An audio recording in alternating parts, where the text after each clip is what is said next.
All right, go ahead there, Harold. Oh, stop it. It's been a long day. Good Lord. Would you go to 2 thrift stores?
Padded Room Podcast is back on the air, baby. After a little bit of a vacation, my name is Darian.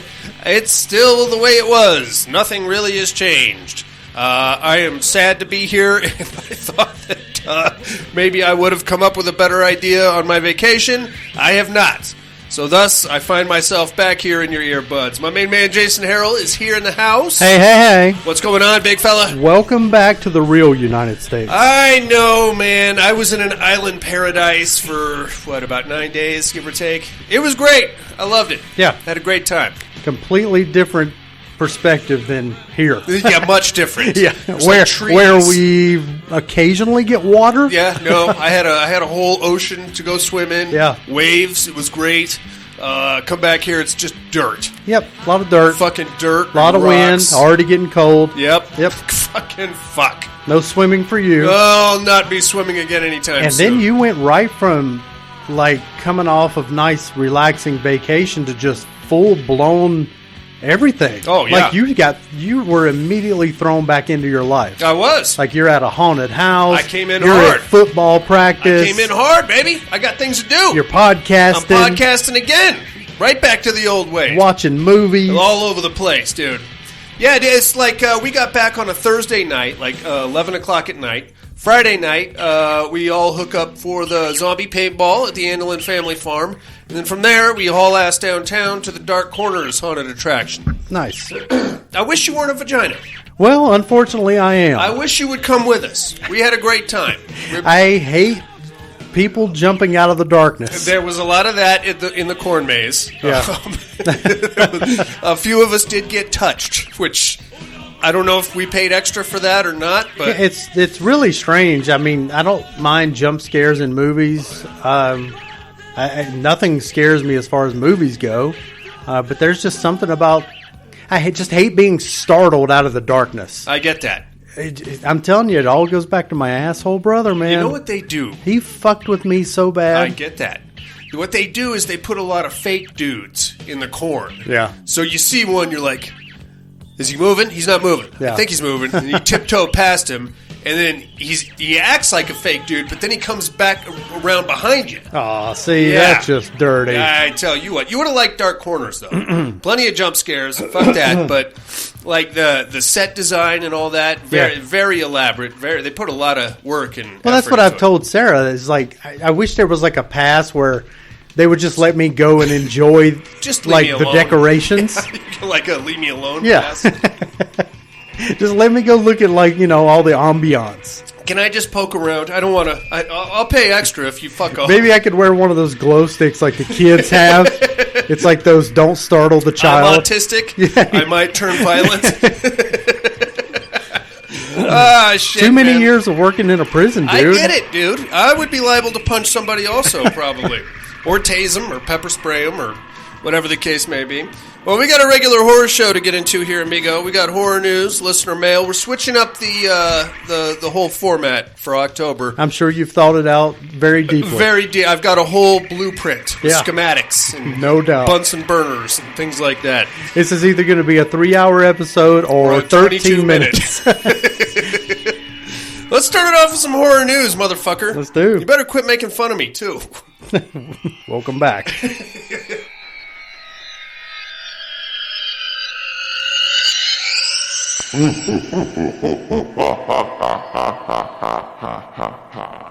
Horror news. What you got for us, Daddy? After all this time of you being gone, I have nothing. Oh, wow. Look at you. Well, Big- nothing has big- changed. Big shock. Nothing has changed. Still zero effort from old Harold over here. Not for the news. I tell you what, though, Terrifier 3 teasers drop November 1st. Nice. I feel like they kind of missed the boat on that. If they could have put it out like mid-September, could have cashed in on the whole Halloween craze. I heard it was coming back for a re-release in theaters, part 2. Okay. And some brainiacs or nerds noticed that the cited runtime of part 2 in theaters is like 3 minutes longer than previous release. Okay. So speculation is that they've tacked on a teaser at the end of it. Okay. That is somebody with a lot of time on their hands. Either that or it was a fucking typo. It could be that also. There's going to be some disappointed fuckfaces out there. Guillermo del Toro's Frankenstein adaptation has added Christoph Waltz to the cast. It's going to be awesome. You know it is. Well, with him in it. Yeah. I mean, that guy, I don't think I've ever seen him do a bad job. Yeah, he's great. And the only reservation I might have is that Guillermo del Toro's kind of...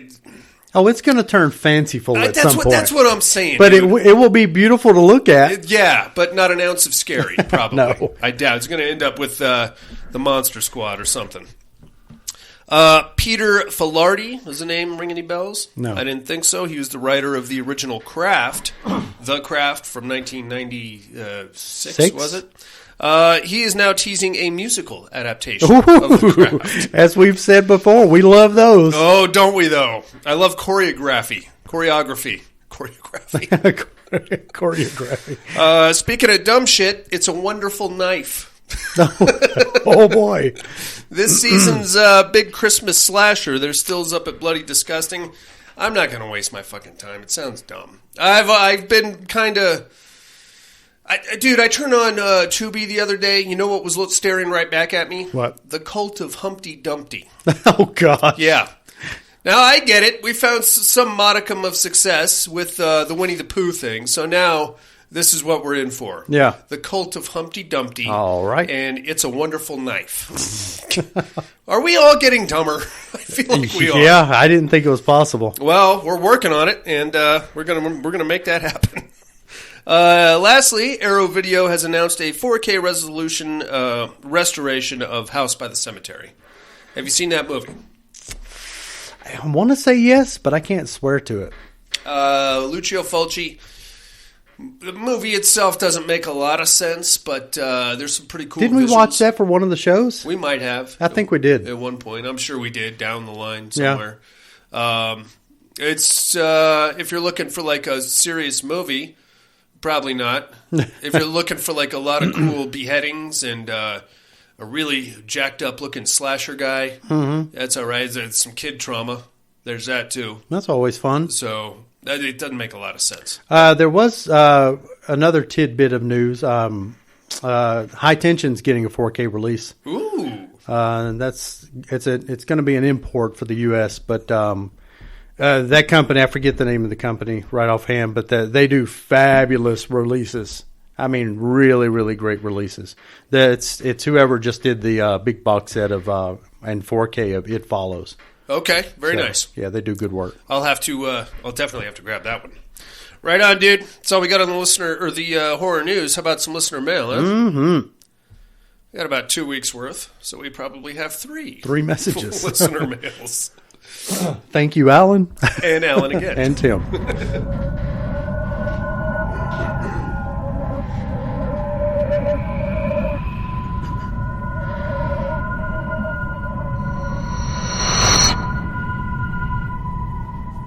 Listener mail.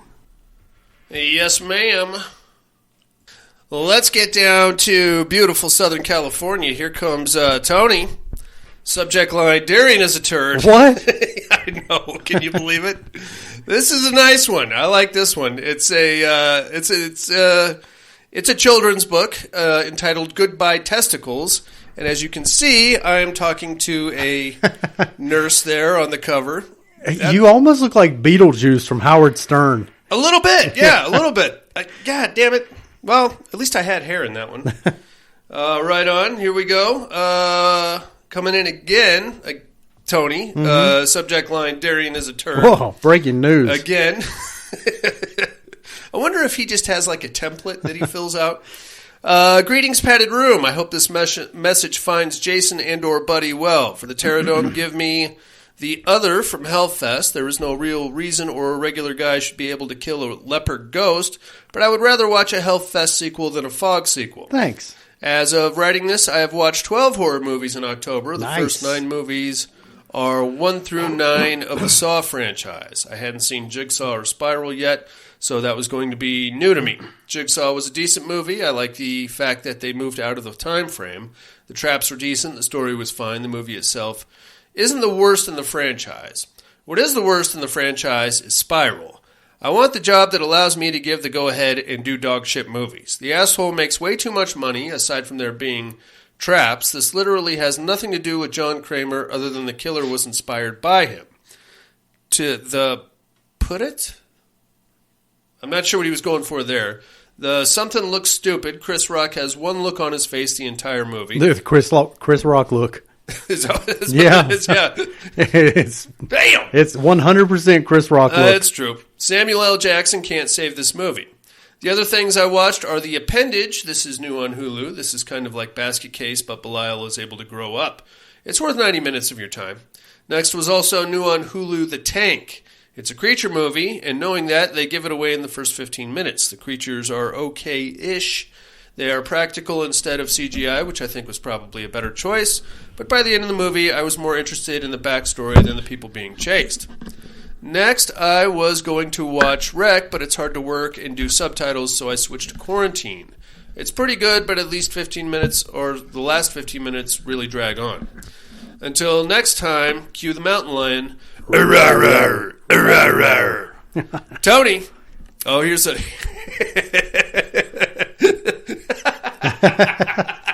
That's a good one. That is a good one. It's a gay porn cover, of course. Of course. This time it is Bone Alone, Ooh. starring Darian Culkin. Oh, that is hilarious. Nice hair. I love it. Yeah, that is good stuff. And I don't know who those gentlemen are behind me, but... Genitals? Genitals. Oh, gentlemen. Okay. Or with genitals. Right on, Tony. Thanks for writing in, man. And thanks for the artwork. I'm going to put you down for the other... 1, 2, and then we're going to kick it over to some voicemails, my friend. We're going to start things off in the funky old South. It's our main man from Alabama. Alan. Alan's in the house. Added Drew, what's up? What's up, Alan? Pterodome, give me the guy from the Fog. You got it. Mr. Darian, are you Mask of the Red Death? I sure am. Let's see, Meat Hooks, horror remakes. What do you think? I'm going to go with Tom Savini's Night of the Living Dead. That's a good one. I love that movie. Yeah. Let's see, what else? The Dawn of the Dead remake's really good. I like that one, You know, too. it's kind of sticking to zombies, but You know. anyway. And then I guess I really like the Friday the 13th remake. You know, I'm not one of these people like, I don't know, the remake's gonna screw it up. I went back after watching after listening to y'all's episode, I went back and watched the Nightmare on Elm Street remake. Okay. What do you I think? remember liking it when it came out. Yeah. I still like it. Okay. I like the fact that it brought, like, Freddy back to bad. Yeah. Anyway, I'm trying to do that, 31 for 31. Nice. Nice. Watch VHS 85. Yeah. I could go back and look at my Facebook post to see, but I don't really care to. Okay. Fair enough. Anyway, hope everything's going good. Talk to y'all later. Bye. Right on, Alan. I think everybody we know is doing the 31 for 31, right? Yeah, I hope so. Yeah, you should. I don't know why you wouldn't. What are you, some kind of and Alan, if you have a Letterboxd account, you could log them there, and we could, because I don't have Facebook, so if you want to accommodate me, log them into Letterboxd. Letterboxd, baby. Darian's on there. I'm on there. Tom Hardy's on there. Tim from Horror for Dummies, Dummies for Horror, Yeah. is on there. Pretty much Spider-1 follows me on Letterboxd. Look at me go! Yeah. Spider-1 himself. All right, let's get back down to Southern California. The man, the myth, the legend, Mr. Tom Hardy. Hey, yo. Hey, yo. Hey, Padded Room. How's my favorite DJ? What's up, big baby? I do hope everyone's doing well and everyone's in the holiday spirit. Welcome back there, Mr. Darian. Thank you very I want much. to get in real quick on the educating department. I think I got you. Come on now. Are you the masquerade of the Red Death? You got me. So, on the Terror Dome, you got Hellfest versus the Fog. Yes, sir. And I'm pretty sure I've seen Hellfest, and I actually liked it. I actually liked it pretty good. Okay. But I don't remember 100%. I don't. So I'm just going to go with which one I prefer, and I'll just go with the Fog. Fair enough. Even though I'm not a ghost guy. Okay. Put me down for the Captain Blake. pirate ghost. Leper. You got the meat hooks there on the remake. Yeah, what do you think? Let me get your thoughts on this, man. I know a lot of people are going to say, like, The Thing and The Fly and The Blob, which are all great. Sure. But the thing about them to me is, like, they're so different than the original. Yeah. I find it hard to kind of call them a remake because they're just so incredibly different. Okay. But, so I kind of went with remakes that were kind of closer to the original. Okay. But, I don't know. Anyway, so put me down for the 78 Body Snatchers. Ooh. I believe it was 78, but the 70s Invasion of the Body Snatchers. You got is a it. great flick. That is a good Good one. pick. How about Dawn of the Dead? Uh-huh. Fantastic remake. Nice. I And agree. one that kind of took me a little while to get into because it was so clean and so slick as opposed to the original is the remake of the Texas Chainsaw Massacre. You It thought took that me a was little clean? while to get into it, but I got to say, I do love that flick. I still prefer the original, but that is a good It's a good show. remake. I agree. Great flick. Oh, on the What Are You Looking At department, I got to catch a couple of flicks, a couple of rewatches. Figured the holiday season, got to throw in Phantasm. Sure. And got to catch me two Dario Argento giallos, Tenebrae and Trauma. I Okay. believe they were on Tubi. So I was happy to find them there. Cool. Check them out. They were rewatches, but, I like my giallos. I like my Argento flicks, man. Sure. So I recommend them. Even though I do have some exception to what you say about the giallos are always the same. It's always, some unknown killer wearing black gloves, and it always turns out to be somebody that An you innocuous randomly character. met for 30 seconds at the beginning of the movie That's that you exactly never right. saw again. You know what? After seeing these and thinking about some other ones, you might actually be onto something. But sometimes it's not that. It's Sometimes fine. it's a little piece of information that the hero or the detective or whatever knew. GP'd. That's fine. He called back. Yeah, I mean, it's not. I'm not taking anything away from giallos. They're fine, but once you know the formula, it's pretty easy to spot the killer. But some of them do it better than others. There's good ones and bad ones. And if I had to pick a favorite giallo off the top of my head, I think I go probably the bird with the crystal plumage. They always have weird names too. Don't torture a duckling. The bird with the crystal plumage. Whatever happened to Solange? What the fuck? These are very wordy titles. Yeah, you know what I especially mean? the crystal plumage one. Yeah, that's a good show. I just heard that title for the first time. I've never seen it. I just heard that title for the first time last month, maybe 2 months ago. Yeah. It was being released, and I'm like, what the fuck What is that? the hell is this shit? Right on. He called back. Tom Hardy again. G motherfucking P. You knew it. Hell yeah. Damn it, I thought I was going to get through it this time. Anyway, yeah, so I guess that's actually kind of worse now that I think about it. But I don't know. I still enjoy me some giallos. I still like me some Dario Argento. But I did get to catch one other flick. No, even though it's not like strictly a horror movie, I know it's appreciated by horror fans. Escape from New York. Oh, yeah. It's a good flick. I got to say, though, the reason I put Carpenter above Craven is because of how he delves into some other categories. He Sure. does so well as far as directors. I don't know. I'm blabbing on. You are. Anyway, That's hope all okay. is well. Love you like family. Bye now. They love you too, Tom Hardy. Thanks for calling in. Yeah, bye-bye. Jason, if you had to pick a favorite horror director off the top of your head, which one would it be? Mick Garris. Yeah. With his flowing locks? I was just pondering this like a week ago, and I just don't think I can come up with anything. It's hard. I can't lock anybody in. I would probably... Wes Craven's definitely got some good stuff. John Carpenter's got some good stuff. Mm-hmm. Fede Alvarez comes to mind. Yeah. Eli Roth comes to mind. He's got a couple of horrors under his belt. Joe Dante. But he does more light stuff. But I think he's a strong director. He is. I just cannot excuse his episode of Masters of Horror. You know what? If you can tolerate Mick Garris, by gosh, you're going to tolerate Joe Dante. I never said I could tolerate Mick Garris, my friend. Fucking Mick Garris. If I had to pick what, like up until, really, like my whole life, I've always been a George Romero guy. Up until Diary of the Dead. That like shattered me to my, that's how bad that movie was. And it made me like rethink my entire identity. Am I even a horror fan? Is this tolerable? Can I tolerate this? You don't think you're giving some of his movies a little more credit than they deserve? I will stand by my dissertation of Night of the Living Dead being the best horror film ever. Sure, I'll give you that. I'll let you go with that one. I'll watch the original Dawn of the Dead continuously on a loop until my eyes bleed.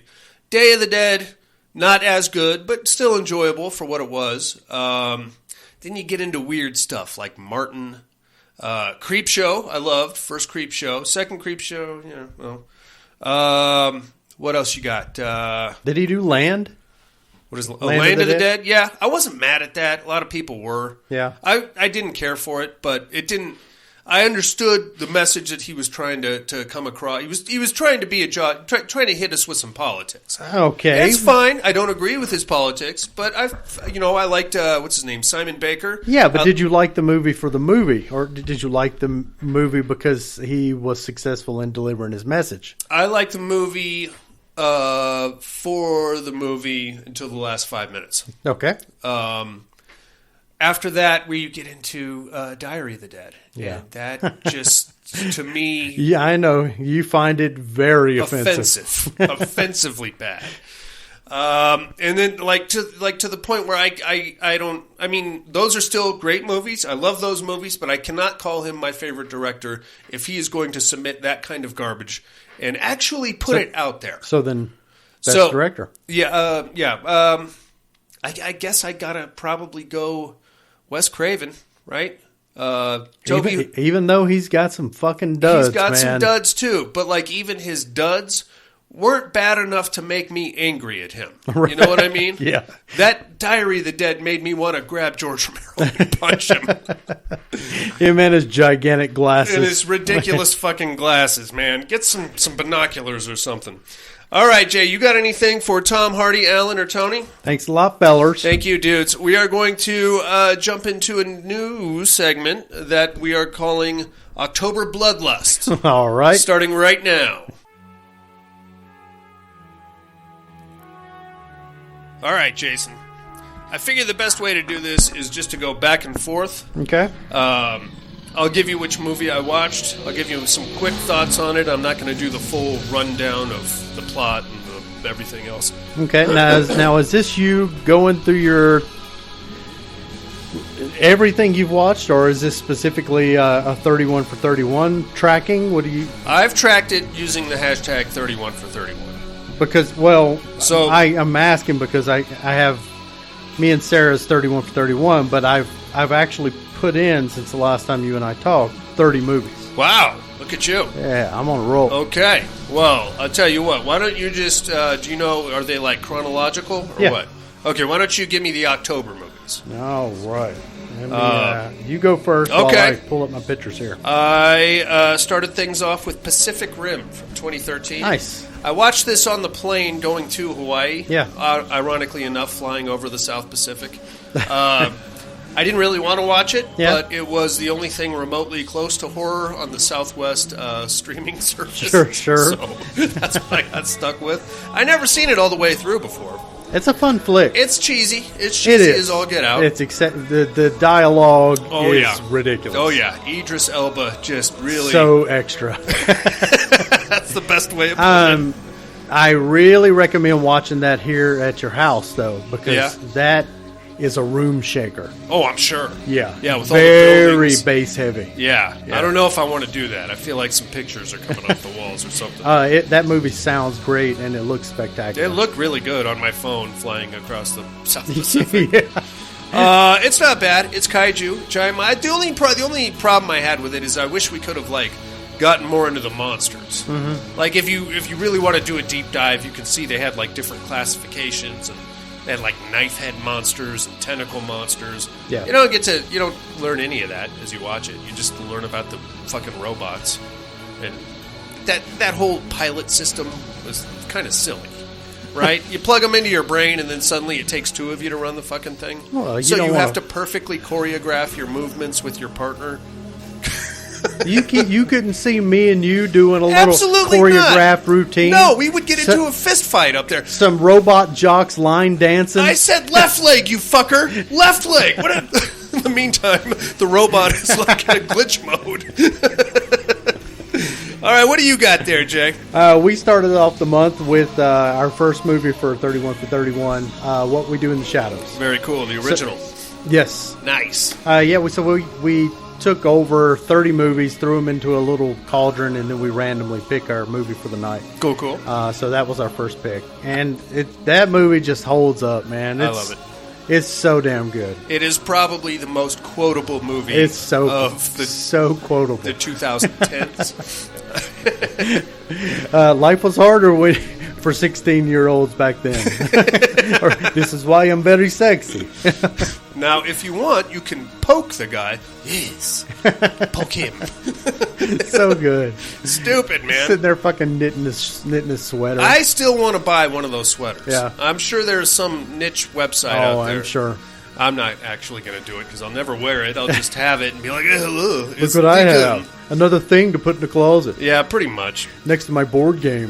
That are still stacking up, by goddammit. Right on, man. How do you think it holds up next to the TV show?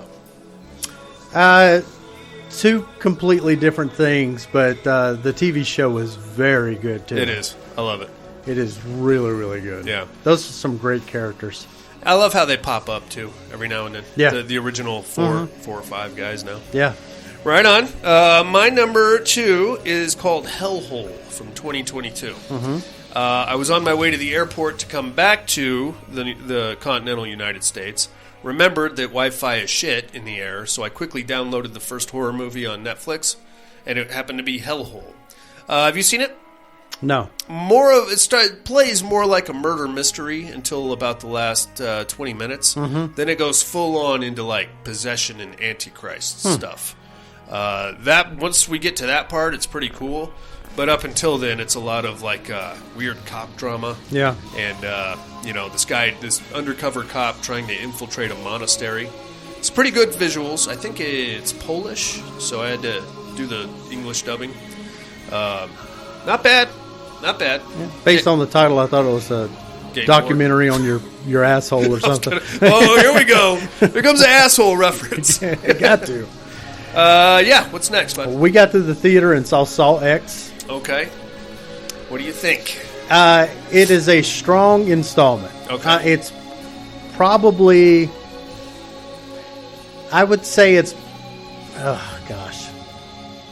arguably one of the best ones. Okay. But not necessarily because of the traps and stuff. Okay. Just because of more of John Kramer and more of the story, and it's a pretty cohesive story. Right. A lot of the Saw movies kind of fall apart with the way they go back, and it's almost like they're fucking traveling through wormholes at times. They're hard to keep up with, even when they always give you the big time jumping reveals at the end. Yeah. This was just a nice, from start to finish kind of storyline. Okay. I won't say what the biggest flaw with it is Okay. because it might dip into spoiler territory. Okay. But very strong installment. Nice. Now, are you all caught up on the entire franchise? Yeah. Okay. So Question. I have to assume it's either some kind of a prequel or a flashback, right? Because Tobin Bell's in it's it. supposed to take place, I believe, like either in between 1 and 2 or Okay. just after 2, somewhere around there. Okay. It's supposed to be kind of the timeline. All right. I don't want to ask any more questions because I think I'm going to fuck it up for myself. Okay. But you liked it? Yeah. Right on. I'm into that. Have you ever seen a movie called Curtains from 1983? No. I found myself alone in the morning, and I knew my kids were going to be up soon. And when I go onto the streaming service, this isn't a masturbation story. Quit looking at me like that. Damn it! I was unzipping. I know I've got a limited amount of time, so I can't be like picking and choosing what I got to pick something, and I got to get into it as fast as I can. This is a masturbation story. That's exactly right. So the first thing that popped up, I think it was either Paramount or Peacock, was Curtains. First thing I hadn't seen, so I threw it on there. Slasher movie. 6 actresses go to this producer's mansion to audition for a big part in like a franchise movie situation, like a six movie deal. Yeah. They obviously start getting killed off one by one. The killer in this movie is pretty dope. She wears like a hag mask, like an old lady mask. Mm-hmm. And some of the kill scenes were actually really good for 1983. The only complaint I have about it watching it on streaming is that there's no kind of restoration to it. So it's shot in that really shitty, like 70s, super dark. You really gotta, and all the actresses look pretty much the same. Long dark hair. Yeah. Like 2 of them had weirdo accents. It's pretty hard to tell them apart. So all you see is a dark-haired starlet getting butchered with a sickle, and you're like, Like, oh, wait a minute! I thought she was still how alive. did she died earlier? Didn't she? I don't fucking know. Other than that, it was a pretty good show. If they ever drop like a 4K of it, I'll probably pick it up. Nice. What's next, Jason? We revisited The Exorcist. Nice. The original? Yep. Very and, cool.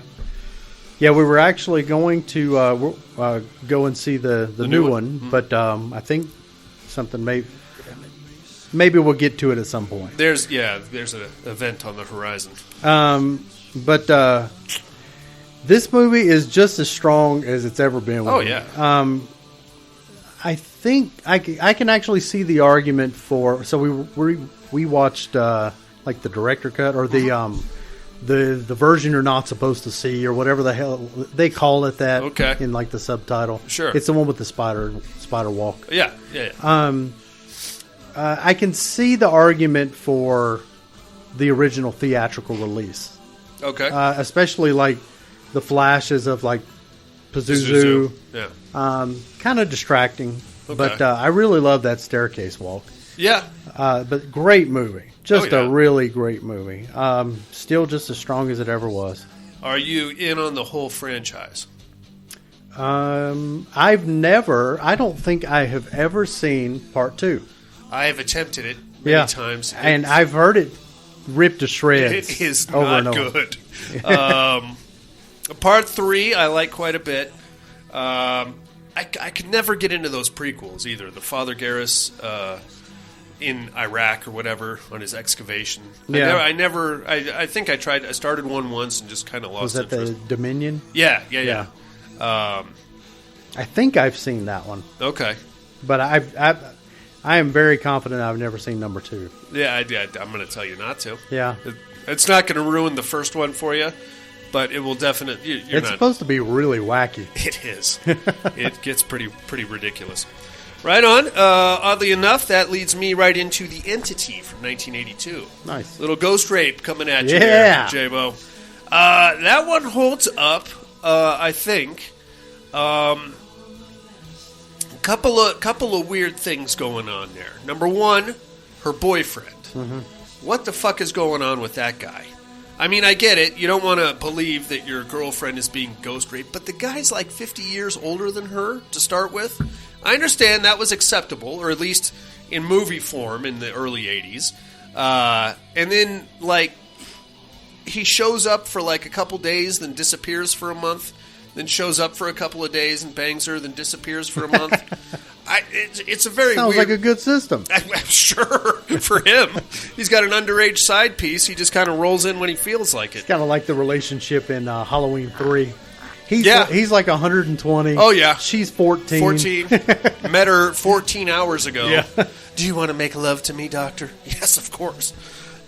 There's that, and then there's the bizarro science experiment that they tried at the end, where they wanted to freeze the entity in liquid nitrogen or something like that. It's easily been 20 years since I've seen this movie.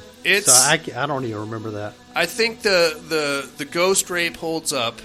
The weird, I guess I would call it Big Trouble in Little China lightning effects are pretty silly. Like when the sun is trying to fight the thing off and it just kind of... That's kind of weird. I don't know how that makes sense to anybody. And then the ending where they try to freeze it and it turns into basically a giant booger. But I saw it. I was actually perusing some Blu-rays the other day to buy, and saw that one and almost bought it.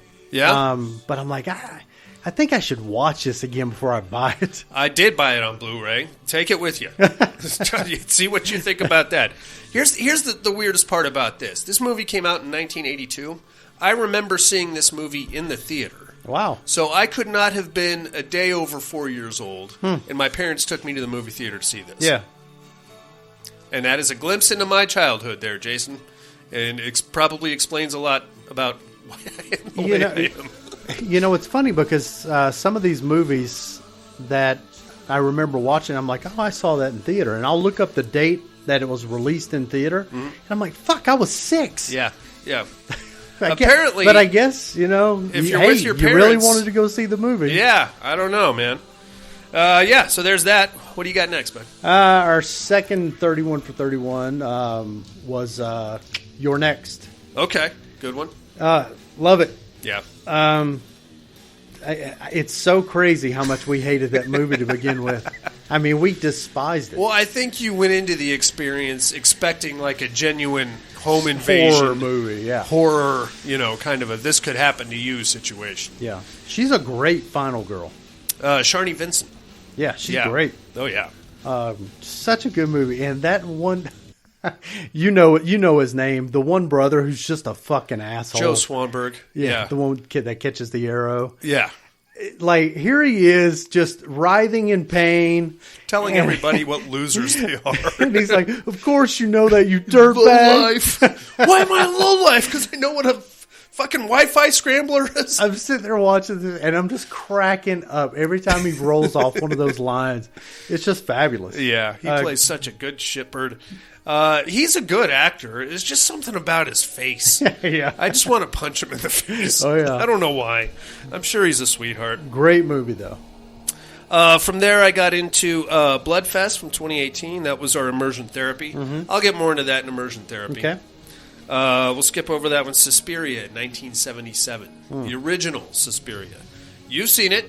I've only seen the remake. You haven't seen the original? I've never seen the original. I don't think you'd care for it. I didn't really care for the remake. I thought you did like the remake. No, it was a little too wacky for me. Okay, well... It fell off the rails, like at the end. If wacky is your complaint about the remake, I'm going to tell you to avoid the original. A lot less choreography, a lot less actual... I don't think there was any actual dancing going on. But there is a lot of Dario Argento color palette, abstract artsy kills that, you know, the physics don't really support somebody dying that way, but it is fine. You know, neon red blood. Yeah. I enjoy it. I think it's a fun watch. The sound design behind it, the music is great. That is probably now. So Argento is Giallos traditionally, right? He's done plenty of Giallos. But that one you wouldn't classify as okay. No. So I will say that as far as my horror cred goes, Argento, Giallos, all that Italian shit, basically. Oh, you got something against Italians. Apparently, because that is just... I have seen so few of those. Okay. I mean, very, very few. There is some good stuff out there. If you're looking to get scared, probably not. I'm very glad I watched Tenebrae. If you like that, you'll probably be in, because it's more about like the artistic vision and like the color palette and the music behind it. None of it's really that scary, you know. Yeah. The Three Mothers trilogy, Suspiria, Inferno, and Mother of Tears. Plenty of nudity. You got that going for you. Lots of weird colors and tech syntho pop, scores, things like that. Yeah. It's good. It's fun. I'd kind of equate it in a weird way to Rob Zombie. Not a lot of plot line going on there. Sure. But some fun stuff to look at. Right. That's what you get. What's up next there, fella? Let's see. I rewatched Planet Terror. Okay. Just a fun movie. Yeah. She is very convincing with that fucking peg leg. Like, she does great with that thing. I wonder how... If that is CGI or green screen or whatever, it does not look like CGI. No, it looks fabulous. It looks like a legit machine gun leg. Yeah, once shit really starts picking up and like she, is getting her stilt put on her fucking stump and just a lot of the dialogue that's in there, it's just so over the top, ridiculous. Yeah. It's a fun movie though. Yeah, it's not bad. I still prefer Death Proof though. I was just going to ask you, have you seen Death Proof? Oh yeah. So huge Stuntman Mike fan. I like Stuntman Mike. I just couldn't. I don't know, man. The chicks in the car, they don't strike me as killers. You know what I mean? They strike me as fun girls. Mm-hmm. And when they turn the tables on Stuntman Mike, that's when it gets kind of silly to me. Yeah. That's just me, though. I could be completely off base. I think I like it more just because it's so heavy with dialogue. Yeah. Very in that Tarantino kind of way. Fucking motherfucker. Right on. Pet Sematary Bloodlines. Mm-hmm. I understand you've seen this one also? I have just watched it. I rather enjoyed it. I know your wife did not. I will tell you that I am not the biggest Pet Sematary fan to begin with. I didn't have much of a problem with this movie. I liked it a lot. It was fine. My only gripe is that there wasn't even an attempt at a New England accent in the whole movie. That was probably, and that's what I told her. I said, at some point from this movie to the original, he really did a lot of time in New England. I mean, he was born there. You'd think he would have had it by then, but whatever. Yeah, kind of the oddest thing. Yeah. Just because it's so out there in the original. Oh, yeah.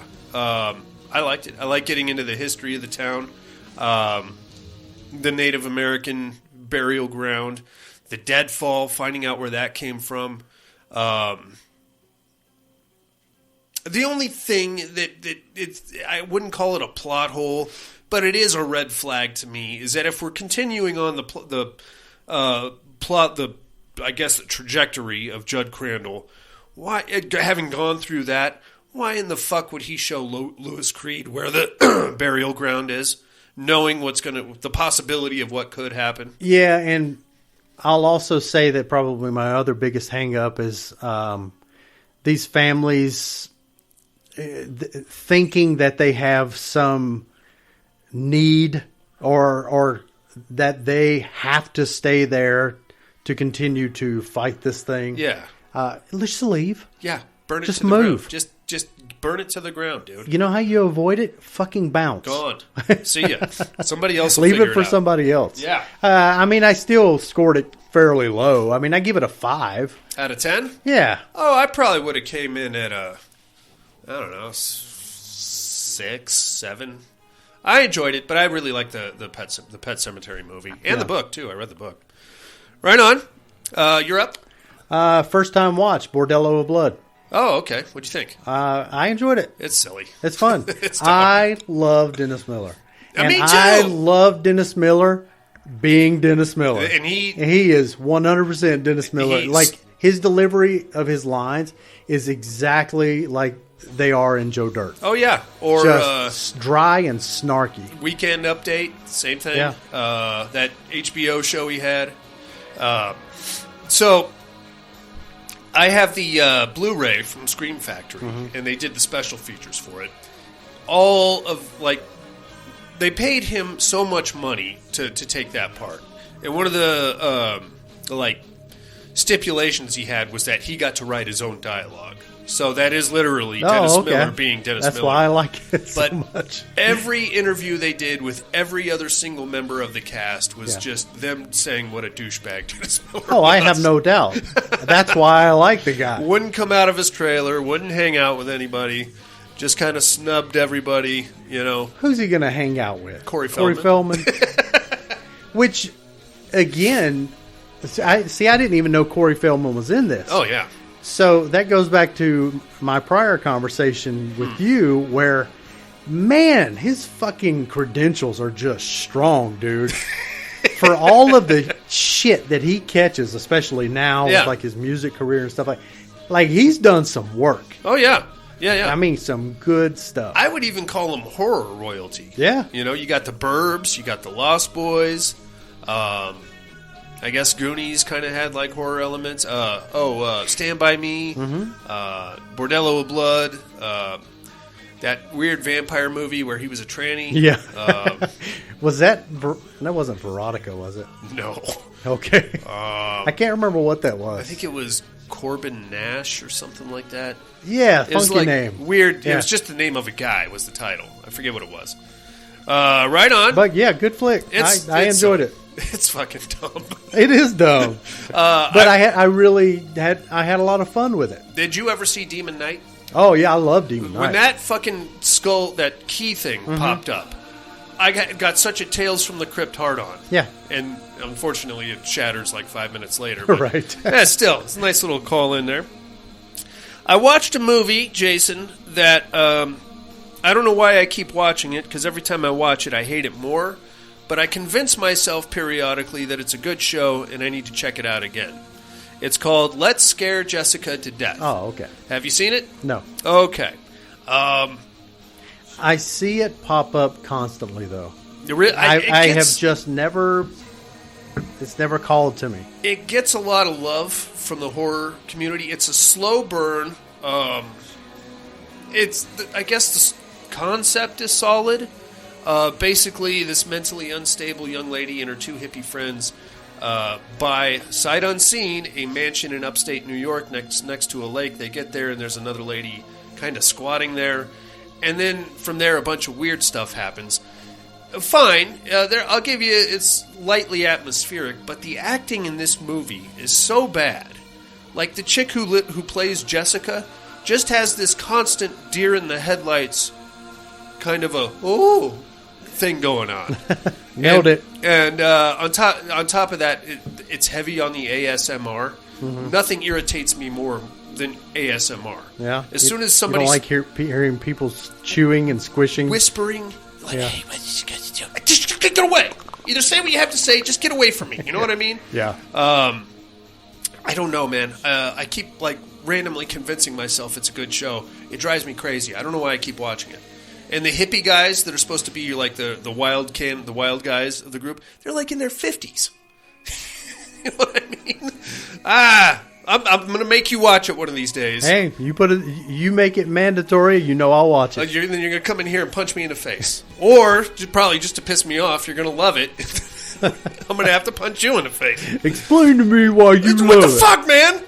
What do you got there, Jay? Let's see. Night 3 of our 31 for 31 was the remake of Fright Night. Okay. A movie that we love. Right. You're not the biggest fan of it. I'm fine with it. It failed. To me, in my opinion, I feel like it failed to capture the spirit of the original. In rewatching the original not too long ago, it's a little too slow. The original? Yeah. Wow. It's like its build up is a little, like it's got a lot of lulls. Okay. I still love it. Yeah. I always thought of the original as more I love the characters. Yeah. But I I really like the remake too. Okay. I think what is it, Christopher Mintz-Plasse? Sarandon. Chris Sarandon? No, Vogel. Vogel. Yeah, he was the Evil. Evil. Yeah. He did Evil. I thought he was like a good spin on Evil. Yeah. I wasn't mad at this iteration of Jerry. The biggest flaw I have with this movie is some pretty wacky CGI effects there, especially at the end. What year did that come out? 2011. Yeah. We've come a long way since 2011. Yeah. With CGI. Yeah, but we enjoy it. Right on. I'm not mad at it. I prefer the original in that case. Yeah. How about VHS 85 there, Jason? Mm-hmm. Did you guys get a chance to watch that? I watched it. Okay. Yeah. As usual, good segments and bad. I really enjoyed... There's two of them that kind of tie together. There's one in the middle. I don't want to ruin this for anybody, but there's one in the middle that I thought was really fucking dumb. What was it about? Techno God, where the chick does like her performance piece and then puts on her quote-unquote iPhones. I wasn't mad at it. I thought that was dumb as shit. But I'm a techno nerd. Sure. Like, you know. But like the VR techno god that shows up and well, kills the part I hated the most was I really hate those performance artists to begin with. So, I mean, yeah, that's one strike right there. So it was very hard for me to get past that hump. Yeah. That one was easily my least favorite. The one at the end where the kid dreams the crimes and then sends the videotapes to I thought that one was pretty good. I like that. That one was that was Scott Derrickson, I think, directed that one. But my favorite was the opening with the sniper attack. Yeah. I thought that was badass. It was good. Yeah, I love that.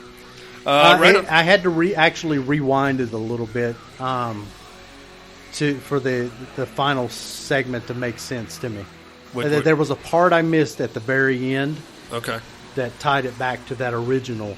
Yeah. And I don't know if I had looked down or what it was, went into the kitchen. Okay. But I had missed.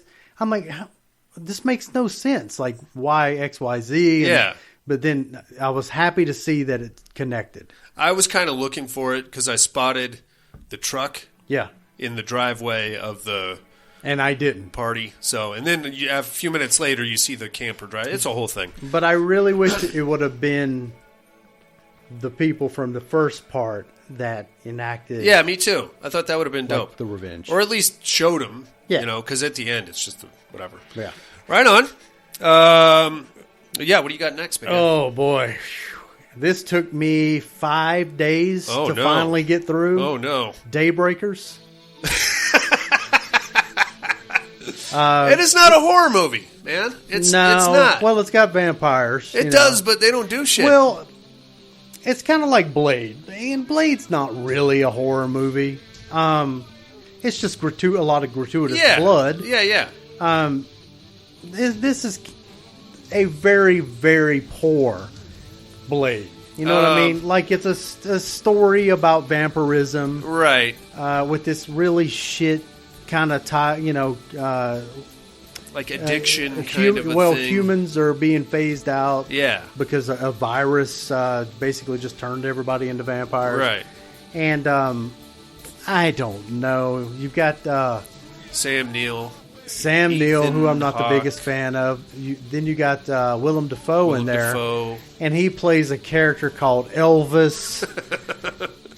So you get him quoting Elvis throughout the thing. It's just silly. It has this really heavy green tone, over the film itself. It's really heavily green, which I don't think worked at all. The only redeemable part of that, I think, was those the degenerate vampires who were turning feral. Yeah, they're cool. I thought they were kind of cool, but that's an 18th of the movie right there. Not a good movie. I mean, all in all, I still probably average it out middle of the road, give it a 5. Yeah.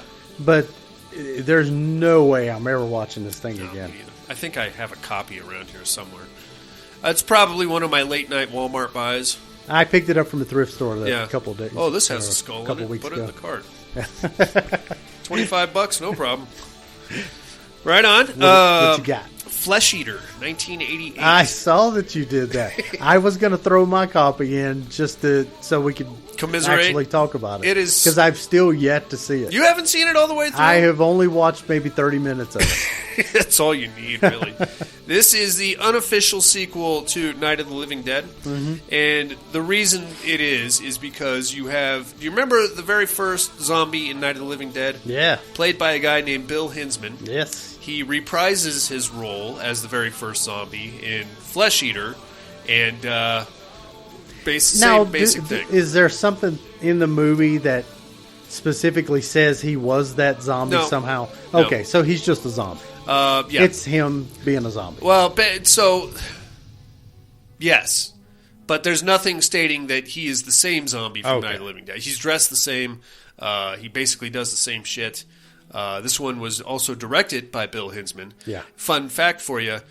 There's a number of topless women that get attacked by zombies. Mm-hmm. Every zombie that attacks a woman topless in this movie is Bill Hinsman. Why else would you make a movie? Just to I mean, if you're going to make a movie, you got to throw some boobs in there. Grab some tits. Yeah. You're a tit lurker. Get in there and play a tit lurker, you freak. It's silly. It's silly zombie. The whole thing goes down on Halloween night. It's got a very Halloween vibe to it. Oh, does it? Like it takes the opening, 25 minutes take place on a hayride out in the Pennsylvania woods and then kind of bleeds into a camping trip. Whole thing starts because a farmer pulls a dead tree stump out of the ground and finds a coffin underneath it with a big pentagram on it. Yeah. Which, so naturally, he's going to open it, and Of it's course. got Bill Hinsman in it, and then that's how the whole shit starts. You should check it out. I will at some point. It's cheesy enough where I think you'd probably... It was one of my very overpriced Vinegar Syndrome releases. That's right. That I picked you got up. the It was like a 4K edition. remaster. Yeah. Cool box cover. You know. I got mine for like $3.99 off Amazon. Worth every penny, buddy. Right on, dude. What's next? Our night 4 of 31 for 31. Your favorite and mine, Hocus Pocus. Oh, I know you hate that movie. I don't hate it. I just don't get it. You know, it's a kids movie.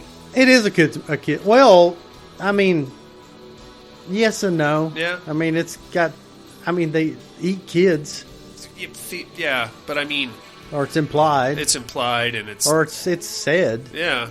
It's not a very kid-friendly movie. I mean, there's You don't think so? Well, if they are smart enough, or if the kids are smart enough to actually pay attention to what's being said, Yeah. then I think it's a little too adult. Okay. If they're just watching it, then it's very kid-friendly. Yeah, I think they'd be fine. Right on. Your wife loves that one, doesn't she? We both like it. Yeah? Yeah, it's a fine movie. I actually score this a 6. That makes sense. I mean, there's nothing wrong with it. I just wouldn't call it a horror film, I guess. Well, it really... It speaks... Oh, I wouldn't say it's a horror movie by any stretch. And our 31 for 31 isn't a 31 Days of Horror. It's a 31 Days of Halloween favorites. Halloween. Sure. And it's very heavy on the Halloween stuff. Yeah. So, and that gives us the feels. Totally. Last one I watched right before you showed up, Evil Dead, 2013. Very good. Same thing. Woods, demonic stuff, heavy on the gore. You've seen it. You've probably seen it more times than I have. Let me ask you this, though. I don't want to spoil anything, but the only possible gripe I had about Evil Dead Rise, I don't know if you caught this or not, but at one point when they find that Necronomicon, they're going through all that research stuff, and I think it was at some point when they start playing the tape recording, there is a reference to there being 3 Necronomicons. Yeah. Do you think that's going to be some asinine attempt to tie all 3 versions of Evil Dead together?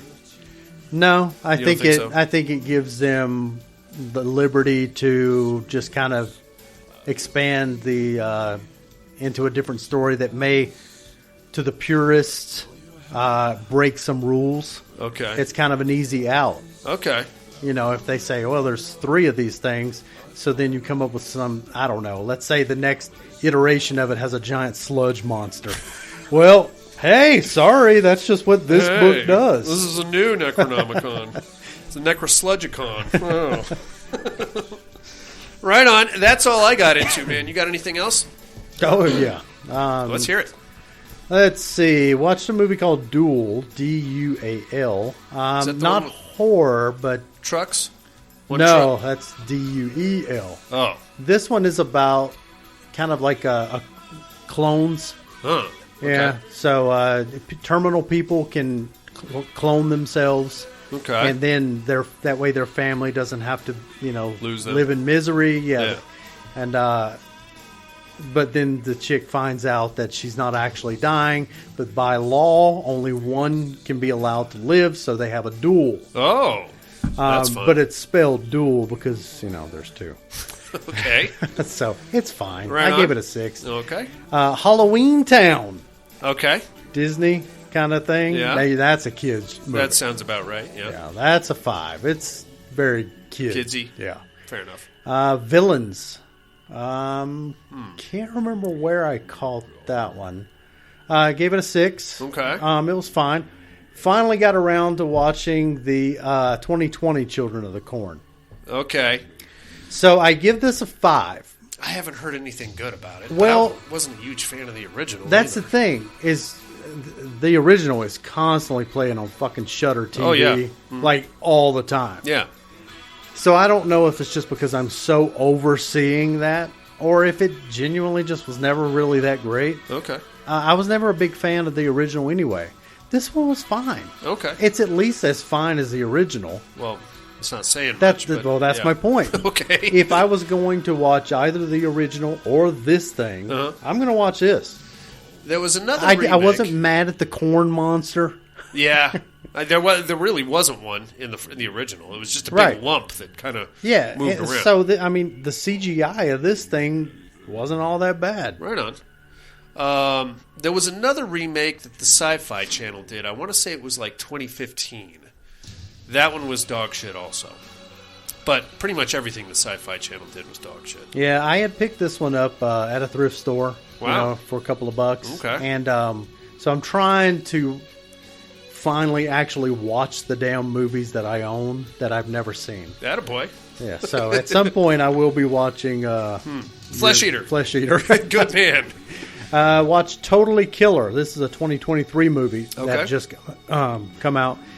Was getting a lot of buzz on like the the scene where you go to watch 20 movies at like a festival. Oh, yeah. It was getting a lot of hype. Nice. It was a fun movie. Okay. It has a lot of a similar vibe as like Happy Death Day in a way. Okay. Involves like some time travel-y shit. But it's a fun movie. It's got the chick from the Sabrina the Teenage Witch TV show. Yeah. The younger girl. Kiernan Shipka? She's in the Black Coat's Daughter, yeah. I like her. So it's a fun movie. Nice. Let's see. VHS 85 we talked about. Mm-hmm. We watched Halloween 1978. Attaboy. Pet Sematary Bloodlines. A movie that has strangely grown on me that Sarah absolutely loves. Hubie Halloween. I wasn't mad at it. It's The first time, I'm like, I cannot take this. The fucking Adam Sandler-y shit. It's what it is. But it's probably the heaviest Halloween vibe movie Totally. there is. Oh, yeah. I mean, it is just so well decorated. Oh, It's ridiculously fun, and it actually has a lot of adult jokes and humor in there. So I actually have really grown to like it. Yeah. You got to be in the mood for basically Bobby Boucher at Halloween. That's what you're getting. If you're not in the mood, don't watch it. Let's see. Yesterday, we drew out of our random pick the 3 nights of Paranormal Activity, which is 1, 2, and 3. So we watched Paranormal Activity 1 yesterday, and Part 2 today. Tomorrow we'll be watching Paranormal Activity 3. Nice. Let me see, and then a couple of more. First time watch. This was the day before I came over here. Frankenhooker. You've never seen it before. I've never seen it.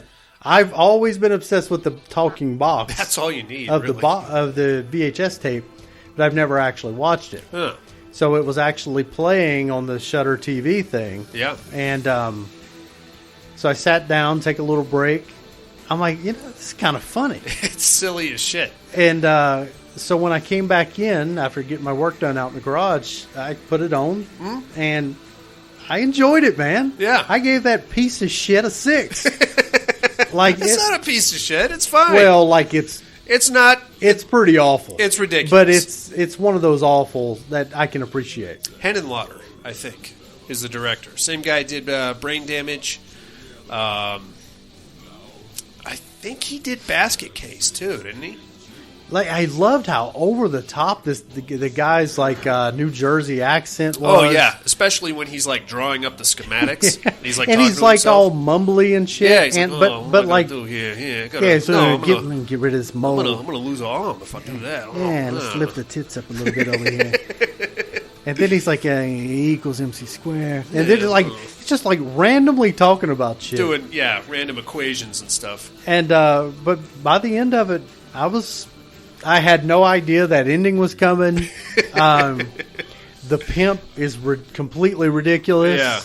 There's just a lot in there that I actually liked. I think my favorite part was the hooker bloodbath, where just the arms and legs start flying around. It's stupid. What the hell is he doing in there? Going crazy with the Ginsu knives? It's fun. Right on. Well, that's what we're up to so far, inmates. That was it, right, Jay? That's it for me. Okay, that's what we're up to so far. Tune in next week, and we'll drop some more. I guess another at least 8 or 9 movies on you for sure. In the meantime, let's take us a little break, amigo. Mm-hmm.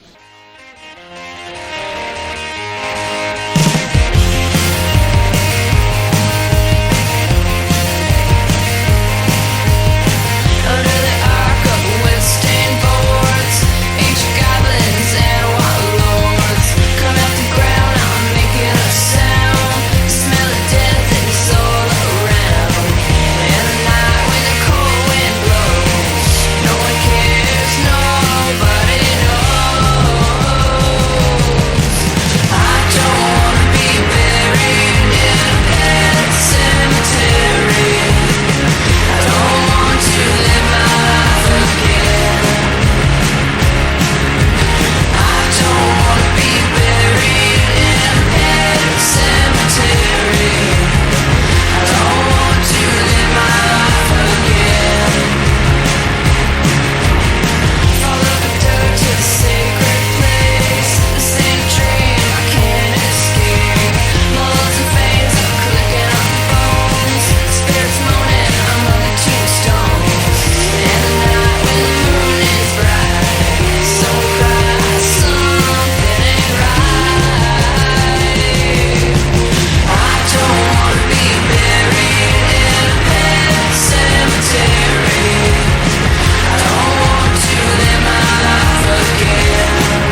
Hey, inmates. If you like what you hear, head over to the Padded Room Facebook group and support us through the Patreon link with a small monthly donation.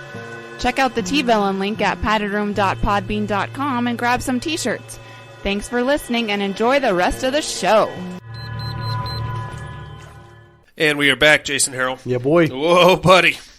Whoa, look out there. We got a whole another, 3-4 weeks of this?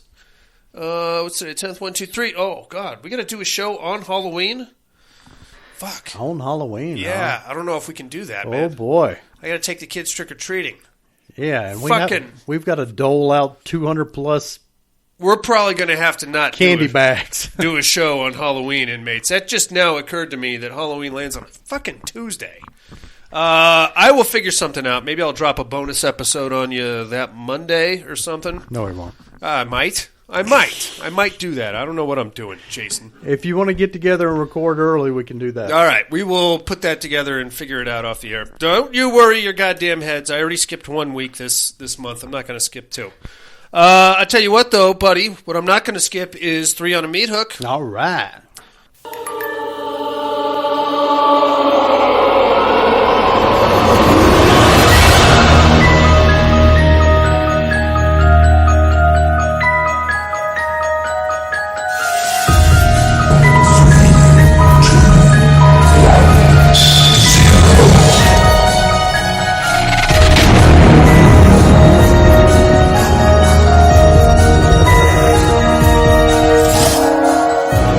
Three on a meat hook. This week's meat hook. We talked about our favorite remakes 2 weeks ago. Now it's time to talk about the remakes we hate the most, Jason. Hit me with number 3 when you're ready. My number 3, Martyrs. And it's not that this movie was bad. It's just that it didn't need to exist. Because what else are you going to do to even remake that movie? Like, other than changing the language. Right. Maybe that's, your biggest motivating factor is you're just trying to bring it to a broader audience. Sure. But they brought nothing new to this movie whatsoever. No. And that's a movie where you can't subtract anything because it's a slight. Right. And odds are you're not going to come up with anything creative enough to add to it. No. So this movie just didn't need to be. No. My number 3 is also Martyrs. Oh, nice. I think I can. Your explanation was spot on, but I think I can dumb it down a little bit. The beauty of the original was its brutality. I mean, it was relentless. Mm-hmm. And from 5 minutes after he opens the door, boom, shotgun blast. After that, it's just a nonstop ass fucking. You don't know if she's doing it to herself, if her weirdo imaginary friend is doing it to her, and then the Eastern Bloc thugs show up, and then you know exactly what's going on. To remove that element from the movie, which the Americanization pretty much did altogether. And like I said, you can't subtract from this movie. It was implied, but you gotta. If you're gonna remake that movie, that's the one element you cannot remove. Well, its whole point is to achieve martyrdom. Isn't that right? Yeah. You have to go through to suffer horrible things. Yeah. So implication isn't enough. No. You're not going to resonate with just an implication. No. You need to see it. Yeah. You need to witness it. Yeah. It has to be visceral. Yeah. And I think the French version accomplished that beautifully. Difficult to watch at times, but still a very good-looking movie. And when you realize why we're going through all this at the end, I don't know if it necessarily makes the destination worth the journey, but at least there's a reason. Mm-hmm. In the end of the Americanization, you reach the same destination, but because it was all implied, it was kind of pointless to even go there to begin with. You have to do a 1-for-1 remake of this movie. I don't see current creators being able to expand on this movie. Not American. No. No. No. I mean, possibly an Eli Roth type, but really the only way to expand on it is to ratchet up the violence and make it that much worse. Show some penetration or something. Show some butthole trauma. I don't know. You got to show me more. Sure. Make the journey that much more despicable and visceral and painful and cringeworthy, and in order to reach that end. Mm-hmm. If you don't, then the end really doesn't matter. Yep. And that's why my number 3 is Martyrs. Very good. How about number 2? My number 2, Cabin Fever. I had a feeling that one might pop up on your list. Yeah. It's dumb. It's dumb as shit.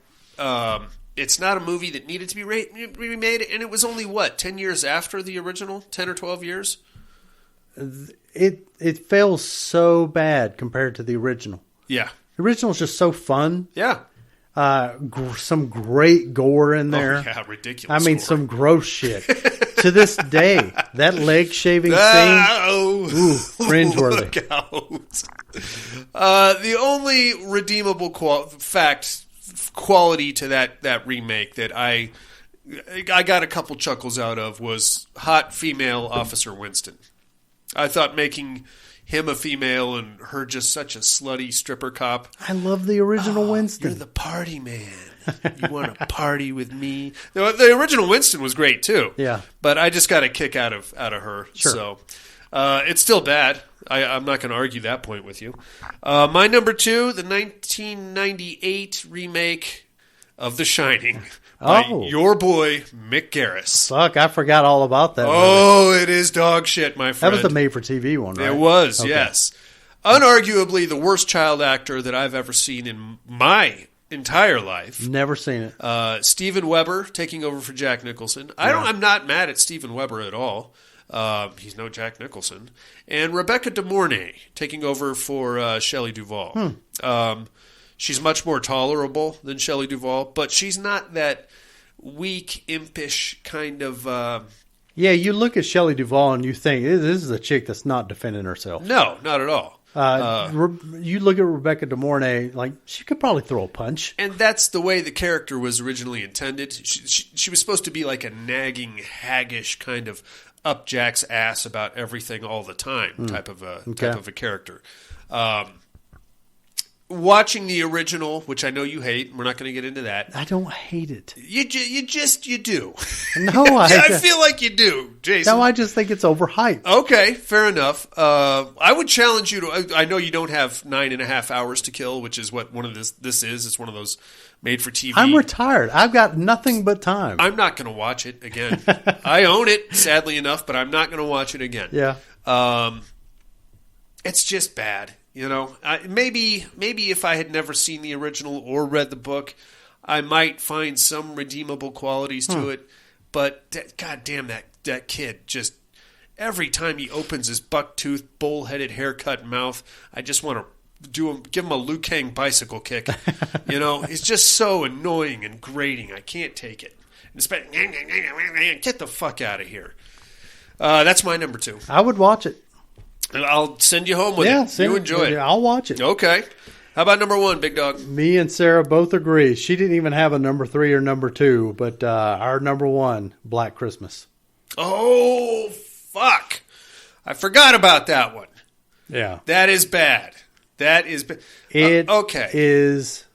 It has no redeemable qualities whatsoever. None. And I'm not going to waste my time trying to stand up for it or make any counterpoints. The only thing I will say is that it strays so far from the original.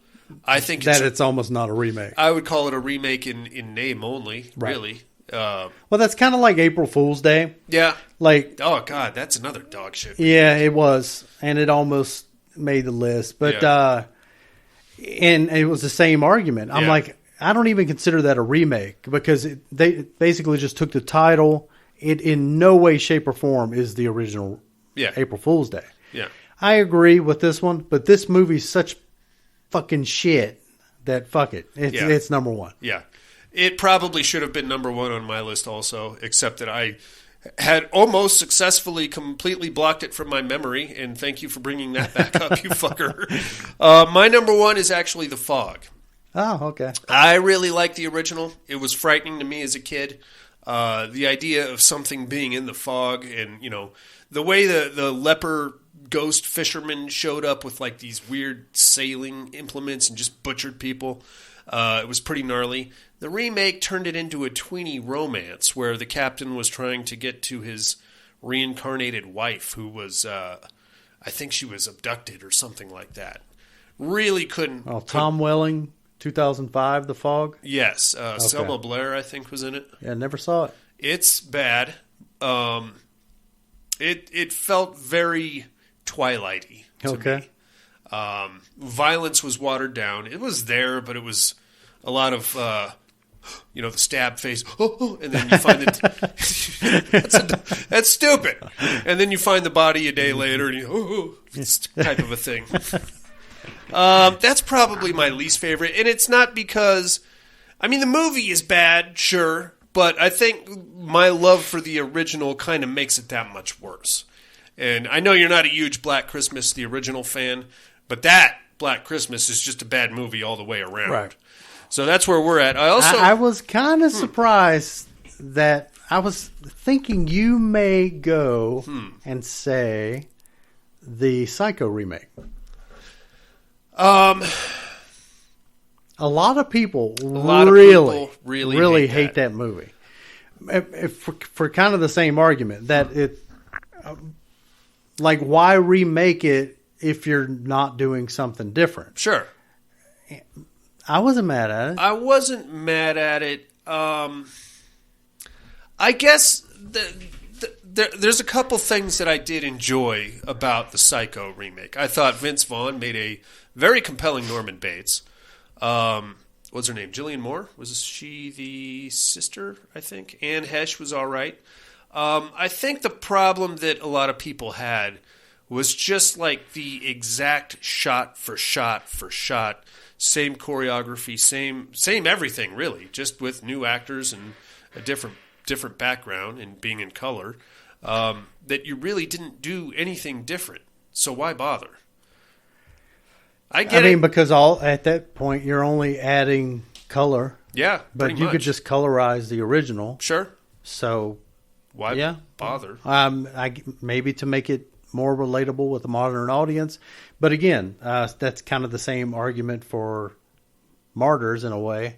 It's like you're just trying to take the same thing and bring it to expand the audience. Yeah. But they also subtracted a lot. And you can't fucking subtract. No. If you want to do a shot for shot remake of Martyrs, I'll check it out. I'll see what it looks like. I would have appreciated it more. Yeah. Because then I wouldn't have had to have read it. Yeah. And yeah, you truly are expanding the audience base at that point. Sure. Because there's a lot of people that aren't going to watch a foreign flick. I think I need to revisit that Psycho remake. I haven't seen it probably in 25 years. I haven't seen it since I originally saw it. I think it came out, 99? Something like that? Sounds about right. So like 20 years. I wasn't all that mad at it, as I recall. All right. I happen to have buddies. We're least favorite remakes here. He's got number 3, The Fog, also. Number 2, Nightmare on Elm Street, 2010. I still don't understand the hate for that one, but whatever. Number 1, something I forgot about, Jacob's Ladder. I forgot all about that. Me too. I never watched it. I think I started it once, but walked away. So there's that for Buddy. The original was one of my biggest disappointments. Really? Yeah. Huh. I was so hyped to see Jacob's Ladder. Like I was reading, like looking at these stills and stuff in Fango. Yeah. Like before it got released, and then it finally gets released, and a little too cerebral for me.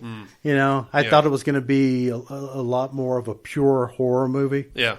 A little disappointing. The ending, when you find out what the whole shit was all about. There's that for you. Right on, inmates. We would like to know what your least favorite 3 horror remakes are. Go to paddedroompodcast.com, click on the meat hook, or you can mail us at mail@paddedroompodcast.com, or get us on the mental health hotline, area code 775-387-0275, Jason. In the meantime, let's do us a little Pterodome action, shall we? No tears, please.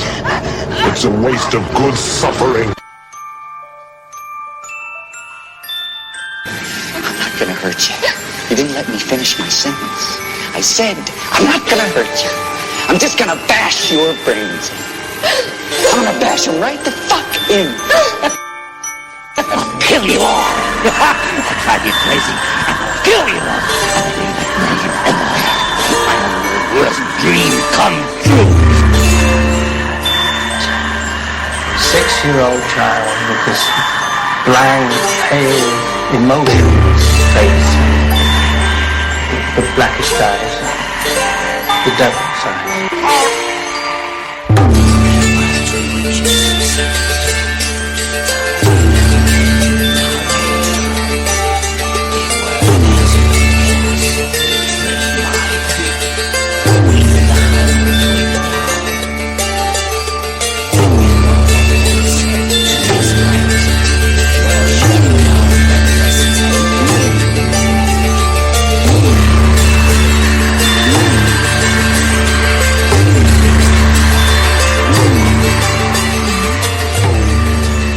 Welcome to the Terradome. No fights this week as we are closing out the opening brackets. We're going to give you a quick preview of what the semifinals are going to look like. But first, we have to announce tonight's winner. Singles competition, we had The Other from Hellfest versus Captain Blake from The Fog. As the bodies began to stack around the sleepy town of Antonio Bay, the survivors fled to the church hoping to find Captain Blake's gold and send him back to his watery grave. The spectral lepers descended and attacked, killing all but a few. As Father Callahan presented the gold, the fog abated. From behind the pews, the Other saw his opportunity and pounced on the priest. With a vote of 7-6, the Other advances over Captain Blake. Guy with a knife. Guy with a knife. And a pretty cool mask. He had a pretty cool mask, I thought. And steel-toed boots. And, oh, yeah, he did. Yeah. And, he's a good dad. He is a good dad. There's something to be said for that. I feel like that part gets overlooked quite a bit these days. Let's take a look at what our semifinal rounds are going to look like, Jason. In the Asylum Conference, we have Rawhead Rex versus Jimmy Bones, Dr. Giggles versus Sammy, Willie the Weasel versus Horace Pinker, and Sammy Kerr versus Albrun. In the Inferno Conference, we have Valak versus the Babadook, Jesse Lee versus Seth Brundle, Frankenhooker versus Lilith. Little girl-on-girl action there, my friend. And the Samurai versus the Other. We'll pick the... oh, my gosh. How the fuck is that going to work? I have no idea. We'll pick the fighting back up next weekend, mates. In the meantime, we're going to skip What Are You Looking At? Because we just ran you down about an hour and a half of it. We'll jump right into immersion therapy, my friend.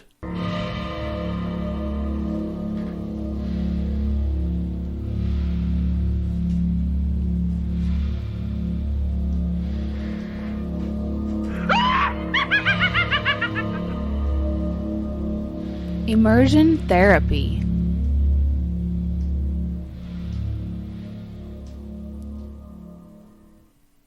Bloodfest from 2018, Jason Harrell. Mm-hmm. What'd you think? It's fine. Yeah. Heavy on the comedy.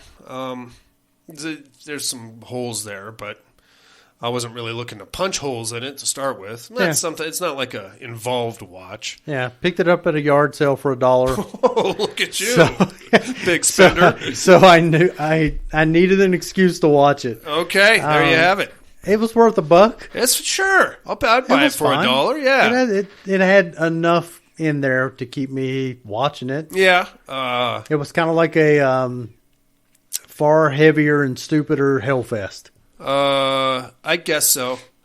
I don't know how. I would say less heavy than Hellfest. A lot more comedic and ridiculous elements in this one. Hellfest actually had some people like getting stabbed and stuff. When we got to the explanation of the zombies, and the vampire chicks, I could buy that one a lot quicker than I could the zombies. Oh yeah, you kidding me? Yeah. Oh, there are electrodes to put on them. Okay, great. Sure, that makes sense. Conceptually, I think it was pretty solid. Little punching up of the writing could have helped a little bit, I think. Not mad at it. Jason picked it up at a yard sale. I streamed it on Amazon Prime. It's something to put on around Halloween. Maybe probably watch it with the kids. It's not too bad. I don't think there was any nudity. There was some chicks with naked backs I don't recall. During that stupid campfire scene with the vampire chicks, the big kid is explaining that he's a virgin. You've already forgotten about this movie. I have. Okay, let's move it right along. I remember the stupid parts. There was a lot of them. There was a lot of stupid parts. Especially the zombies. Yeah, and the sister at the end. I won't get into that. Your immersion therapy for this week, courtesy of Jason Harrell, is going to be Let's Scare Jessica to Death from 1971. You can find this bad guy streaming on Paramount Plus. Mm-hmm. I believe it's also on Tubi and might even be on YouTube if you can't find it there. Pluto TV also. Pluto. Check that shit out, inmates. We'll do the same and compare notes next week. But now it is time to educate me.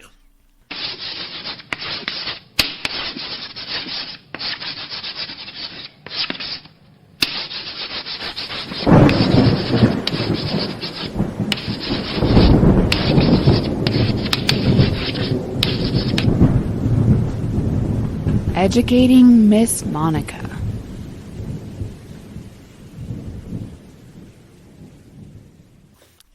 First, my clues from last week, Jason.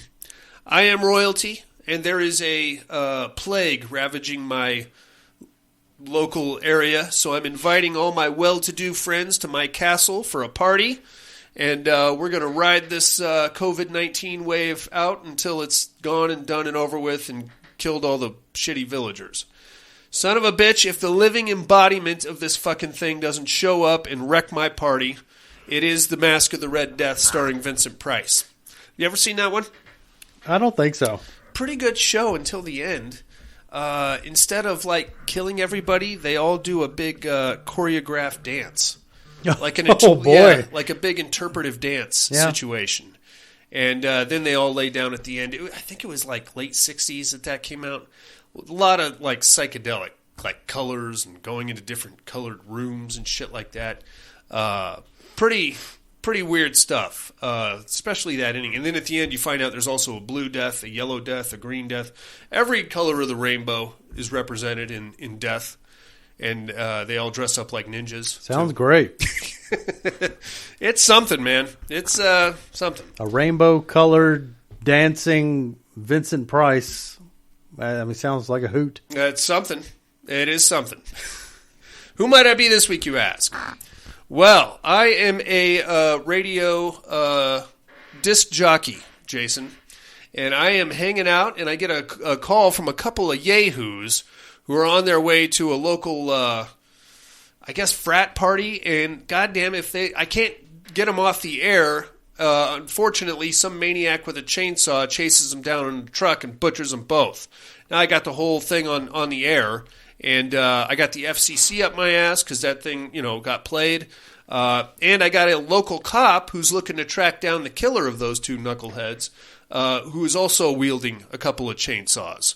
And things get bizarrely sexual when they actually show up at my radio station. The killers do. Who might I be, you ask? I'm just glad it didn't turn out to be Pontypool.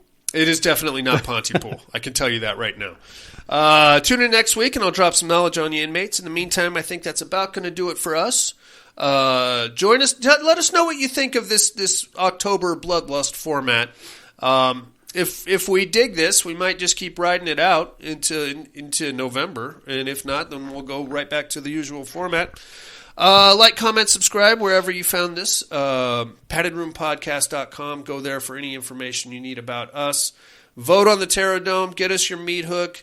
Patreon link right there for you if you feel like contributing. Swag tiers, all that shit. It's all right there for you. You're going to love it. In the meantime, Jay, you got anything else? Love you all. Love you guys. 4, Buddy in Absentia, terrible remakes, ghost lepers who may or may not be in love with tweenies, French movie, violent as shit French movies, and the Americanizations thereof, and the upcoming 4K releases thereof. And the Padded Room Podcast, I'm afraid visiting hours are over. Bye-bye. Click my heels and dance with the heat cloud.